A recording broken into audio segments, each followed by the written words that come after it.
Okay, Rob, can you give us some good news today for all of us and all of our friends north of here? Yeah, well, up and down I-5, we've moved into a much better world. Obviously for us locally, but also when you include Oregon and Washington, things have gotten a lot better. But the one thing that's changed is look at all the thunderstorms that we saw yesterday. I mean, there was a huge number of thunderstorms. They were long lasting. We saw some rain. We did see some lightning, unfortunately, which can be a safety risk as well as a fire risk.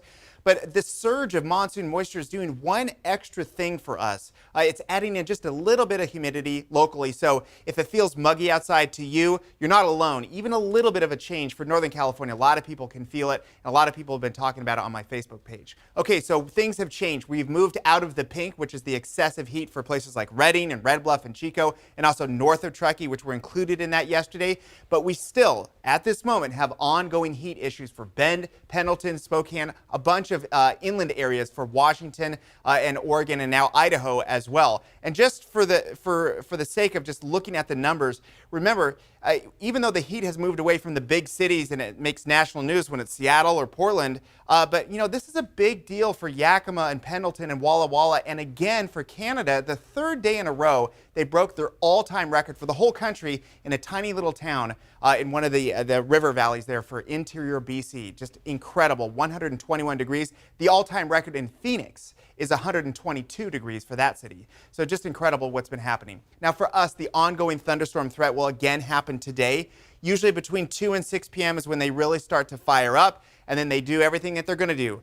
Lightning, heavy rain at times, and also some gusty winds possible for all locations in the Sierra again today and tomorrow. And the extra humidity is making it slower to come down to some of the early morning lows. In fact, we're waking up to temperatures in the 60s and almost 70 degrees for Modesto this morning. That is warm for this early in the morning.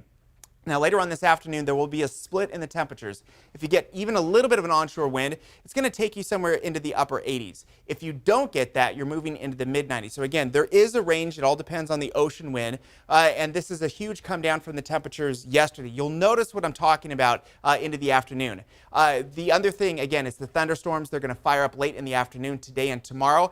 And even though we are moving into a better spot, we're still technically probably going to be a little bit above average by 3-4 degrees. Somewhere in the low to mid 90s. That's where we stay though all the way through the holiday weekend. The big major heat wave is moving over. It's not going away. It's moving over to other places like Wyoming, Montana, and the Dakotas in the coming days. So for us, all things considered, this is an okay forecast. Yes, it'll be warm in the afternoon through the 4th of July, but at least we're not looking at triple digits for days on end, although they may come back for next weekend. Carly?